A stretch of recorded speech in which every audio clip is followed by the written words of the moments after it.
अभी हाल ही में Saudi Arabian security forces ने और एयर फोर्स में हम बोल सकते हैं उसने यूएई जो कि एक ट्रेडिशनल अरेबियन पार्टनर है उसके ऊपर अटैक किया है। ये अटैक हुआ है यमन में और इस अटैक कारण बहुत सारी गतिविधियां हमें देखने को मिल रही है। सबसे बड़ा क्वेश्चन ये उठा है कि क्या फिर से यमन में एक युद्ध जैसी स्थिति बन रही है और इस पूरे सिचुएशन का रेड सी और पूरे ग्लोबल मैरीटाइम ट्रेड पे क्या इफेक्ट पड़ेगा। क्या इंडिया के डिप्लोमेटिक पोस्चरिंग में भी इसका इफेक्ट देखने को मिल सकता है और कितनी हद तक इंडिया की जो ऑयल और गैस ट्रेड है वो इससे इफेक्ट हो सकती है। आइए समझते हैं इस वीडियो में पूरे डिटेल में क्या है ये पूरा मामला और क्यों सऊदी अरेबिया और यूएई के बीच में इस तरह की गतिविधियां देखने को मिल रही है। सबसे पहले अगर हम देखें तो सऊदी एयर स्ट्राइक कैरी किया गया था ईस्टर्न यमन में। हम बाद में देखें कि यमन एक कंट्री है जो कि अरेबियन पेनिनसुला का सदर्न पार्ट में बोल सकते हैं वहां पे लोकेटेड है। यूएई बैक सेपरेटिस्ट जो हैं उन्होंने सदर्न एरिया में टेरिटरी को सीज किया था और सऊदी अरेबिया ने बताया है कि ये जो पूरा एयर स्ट्राइक किया गया है वो आर्म्स और मिलिट्री आर्म्स और वेपन्स के कॉन्वॉय पे किया गया है ताकि यमन में जो सिचुएशंस हैं वो और वोलेटाइल ना हो। ऑब्वियसली इसके बाद से सऊदी अरेबिया और यूएई के बीच में जो रिफ्ट है जो खाई है वो बढ़ती जा रही है और इससे एक बड़ा इफेक्ट ये भी हो सकता है कि जो एंटी हूथी अलायंस यमन में एग्जिस्ट कर रहा था उसमें भी हमें कहीं ना कहीं फ्रैक्चर देखने को मिल सकता है क्योंकि एक बड़ा जो पार्टनरशिप एंटी हूथी अलायंस में था वो सऊदी अरेबिया और यूएई का था। उसके अलावा रेड सी और गल्फ ऑफ आदन के ट्रेड रूट पे भी इंपैक्ट देखने को मिल सकता है। अगर हम बात करें स्ट्रैटेजिक इंपॉर्टेंस की यमन की तो सबसे पहले अगर हम देखें मैप में यमन कहां पे लोकेटेड है तो ये पूरा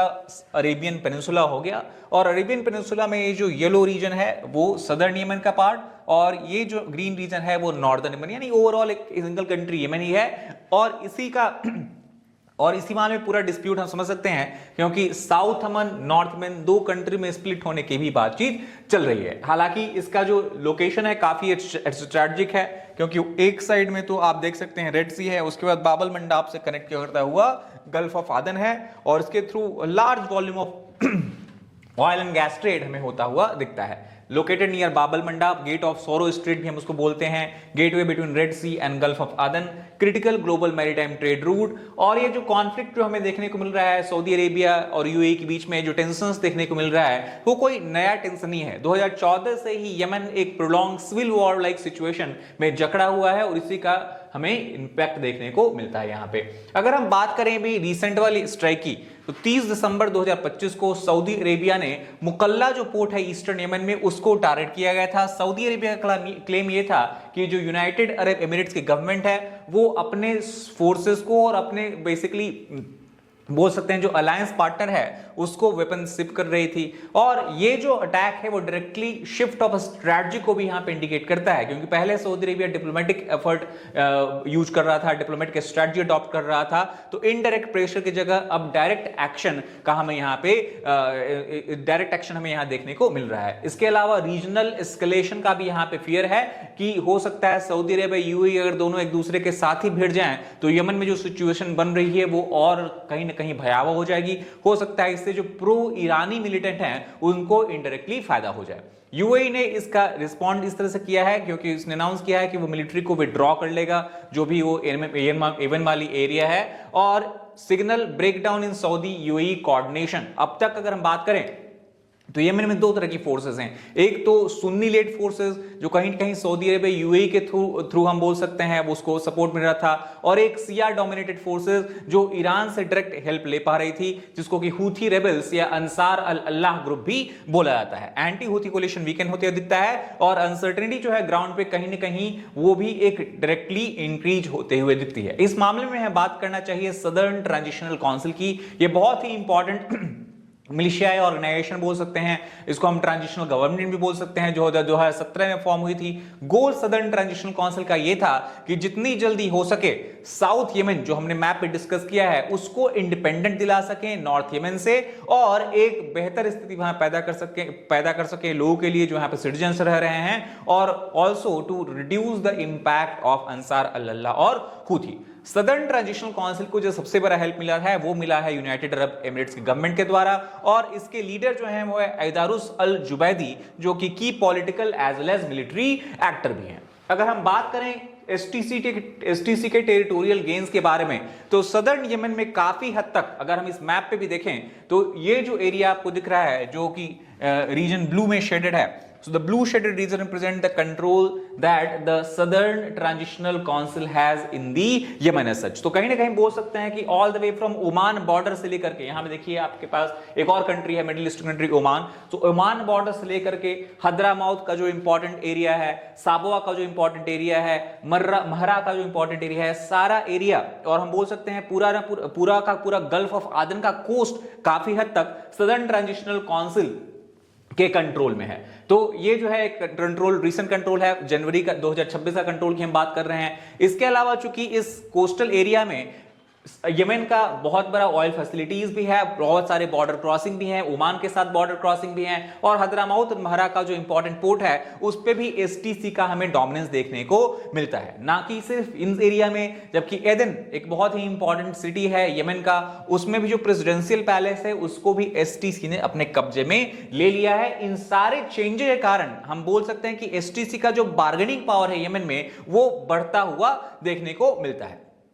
और अगर हम बात करें सऊदी रिस्पांस की, तो सऊदी का रिस्पांस एसटीसी एडवांस के लिए बहुत क्लियर था। अपने डिप्लोमेटिक अप्रोचेस के थ्रू और इवन हम बोल सकते हैं कि मिलिट्री स्ट्राइक के थ्रू सऊदी अरेबिया ने क्लियर कर दिया है कि एसटीसी बैक्ड फोर्सेस को फुल पावर नहीं दिया जा सकता है, इनको अपना पोजीशन को और स्ट्रेंथन करने की इजाजत नहीं दी जा सकती है, नहीं दी जा सकती है। सऊदी अरेबिया ने यह भी अटेम्प्ट किया था कि जो भी नेशनल सील्ड फोर्सेज हैं जो कि सऊदी अरेबिया के द्वारा बैक्ड हैं, वो कैंप्स जो एसटीसी के हैं उनको रिक्लेम कर पाए। उनका यह भी डिमांड है कि एसटीसी जो है वो विड्रॉ कर जाए, स्पेशली कोस्ट एरिया से, पोर्ट एरिया से, और डिसआर्मामेंट पे फोकस किया जा सके। रीजन इसका सऊदी अरेबिया ने यह दिया था कि अगर सदर्न ट्रांजिशनल काउंसिल के पास बहुत सारे वेपन्स और आर्म्स सप्लाई हो जाएंगी तो सिचुएशन यमन में और डिस्टेबलाइज हो सकती है, और हमें ऑर्डर को रिस्टोर करना है, और फ्रैगमेंटेशन जो दिख रहा है डिफरेंट ग्रुप में, उनको भी हमें ब्रेक करना है और उनको भी हमें रिड्यूस करना है।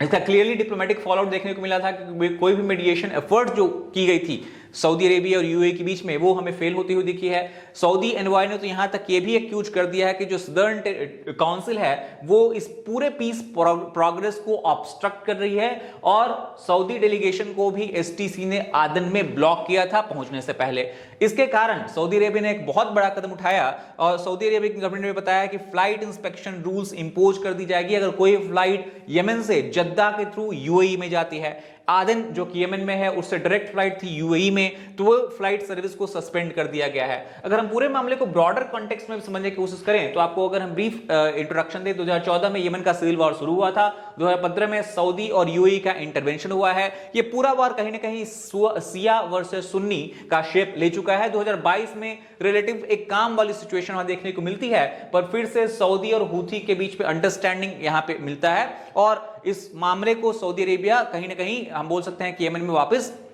कंट्रोल करना चाहता था, पीस प्रोग्रेस को रिस्टोर करना चाहता था। 2025 में सऊदी अरेबिया का यह मानना है कि ये सिचुएशन जो काम वाली सिचुएशन है, जो कि एक पीसफुल सिचुएशन और पीसफुल स्टेटस जो बन रहा था यमन में, उसको एसटीसी की एक्शन ने पूरी तरह से डिस्टर्ब कर दिया है। जो फ्रेजाइल बैलेंस था उसको कहीं ना कहीं डिस्ट्रॉय कर दिया है। इसी कारण सऊदी अरेबिया को के पास कोई और ऑप्शन नहीं था, उनको ये एयर स्ट्राइक करना पड़ा। रिस्क इसका ऑब्वियसली है कि जो सिविल वॉर वाली सिचुएशन है वो कहीं ना कहीं फिर से हमें रिन्यू होते हुए देखने को मिलेगी। यमन में रीजनल इंस्टेबिलिटी जो है वो बढ़ती हुई देखने को मिलेगी, और इससे ना कि सिर्फ अरेबियन पेनिनसुला में बल्कि पूरे ग्लोबल ट्रेड पे भी, स्पेशली मैरीटाइम ट्रेड अगर बोले तो उसका बहुत बड़ा इंपैक्ट देखने को मिल सकता है। इस पूरे मामले में हमें इंपैक्ट ऑन इंडिया के बारे में बात करना चाहिए। तो सबसे पहला जो इंपैक्ट आएगा वो मैरीटाइम सिक्योरिटी के ऊपर आएगा, क्योंकि इंडिया ने एक बहुत बड़ा रोल प्ले किया था रेड सी को स्टेबल करने में। Apart from that all the countries US, UK और उनकी फोर्सेस भी वहां पे तैनात हैं। चोक पॉइंट जो है बाबल मंडाप का जो स्मॉल स्ट्रेट है रेड सी और गल्फ ऑफ आदन के बीच में, उस पे भी हमें कहीं ना कहीं रिस्क बढ़ता हुआ देखने को मिल सकता है, क्योंकि उस एरिया में अगर डिफरेंट फोर्सेस, डिफरेंट हम बोल सकते हैं एथनिक ग्रुप्स अगर फाइट करना स्टार्ट करते हैं तो उस एरिया से मूव करना बहुत रिस्की हो जाएगा। शिप्स जो है, कंटेनर शिप्स जो है, कंपनीज जो हैं वो उस रूट को अवॉइड करना चाहेंगी। इंडियन ओशन रीजन में भी इसका स्पिल ओवर देखने को मिल सकता है। कहीं ना कहीं हमें ट्रेड वॉल्यूम और वैल्यू दोनों रिड्यूस होते हुए देखने को मिलेगा। So threat to the sea lines of communication इसका सबसे बड़ा थ्रेट है, और इंडियन नेवी के विजिलेंस को यहां पे हमें इंक्रीज करना पड़ सकता है। अगर हम एनर्जी सिक्योरिटी के पॉइंट देखें तो इंडिया एज वी नो कि more than 80% of crude oil और नेचुरल गैस इंडिया इंपोर्ट करता है and majority of this import specially natural gas की अगर हम बात करें तो मिडिल ईस्टर्न कंट्रीज से आ रही हैं और एक बहुत बड़ा जो इसका शेयर है वो सेम रूट से आता है, रेड सी वाले रूट से आता है। तो इसका जो डिसरप्शन है वो क्रूड ऑयल इंपोर्ट पे बहुत सिग्निफिकेंट इंपैक्ट कर सकता है, जिससे कि हमें डोमेस्टिक इन्फ्लेशन में भी रेट इंक्रीज होते दिखेगा। वेस्ट एशिया एनर्जी सप्लाई का वोलेटिलिटी बढ़ जाएगा, rising global oil prices obviously इसके इफेक्ट होने वाले हैं और इसके कारण इंडिया को एनर्जी सोर्सेज डाइवर्सिफाई करने की जरूरत पड़ सकती है। हालांकि इस मामले में हमने ऑलरेडी एक बहुत बड़ा कदम उठाया है, हमने अपने क्रूड ऑयल इंपोर्ट को लार्जली हम बोल सकते हैं रशिया का जो शेयर है उस पर काफी ज्यादा इंक्रीज किया है। अगर हम ट्रेड और इकोनॉमी की बात करें तो इंडिया यूरोप का ट्रेड रूट काफी वल्नरेबल है, क्योंकि इंडिया मैरीटाइम जो कॉरिडोर है वो रेड सी के थ्रू पास होते हुए अरेबियन पेनिनसुला से पास होते हुए फर्दर मेडिटेरेनियन सी और ऊपर यूरोप के साथ कनेक्ट करता है। ना कि ये सिर्फ अगर हम बात करें कि अगर क्रूड ऑयल, नेचुरल गैस और कमोडिटीज ट्रेड अगर जारी भी रहती हैं, चूंकि रिस्क इस एरिया में इतना ज्यादा बढ़ गया है तो ऑब्वियसली जो शिपिंग कॉस्ट है, इंश्योरेंस कॉस्ट है वो काफी बढ़ जाएगा, सरचार्ज जो है वो बढ़ जाएगा, यानी कि इंपोर्ट कॉस्ट डेफिनेटली यहां पे इंक्रीज होता हुआ हमें दिखेगा। ना कि सिर्फ ये बल्कि इसके अलावा जो ऑल्टरनेटिव हमारा स्वेज रूट है उसमें भी हमें फ्रेट डिले देखने को मिल सकती है, क्योंकि ऑब्वियसली अगर सिचुएशन काफी वोलेटाइल है, अगर एयर स्ट्राइक्स कैरी की जा रही हैं तो शिप जो है वो रेड सी वाले रूट को कंटिन्यूअसली पास नहीं करेंगी, वो हम पहले बोल सकते हैं कि वो स्टॉप करेंगे। इसके कारण भी हमें प्रॉब्लम होता हुआ दिखेगा। तो एक्सपोर्ट, इंपोर्ट और इन्फ्लेशन प्रेशर ये जो है वो रियल प्रॉब्लम इंडियन इकोनॉमी को आगे आने वाले कुछ दिनों में फेस करना पड़ सकता है। ऑब्वियसली जो बहुत बड़ा प्रॉब्लम है वो है रीजनल वॉर के एस्केलेशन का, लेकिन हमें वेट करना होगा और देखना होगा कैसे पूरी सिचुएशंस आगे आने वाले कुछ दिन और वीक्स में इवॉल्व होती है। That's all for this video. If you like the video please like button, share with friends as well as subscribe to channel for more such content. Thank you very much.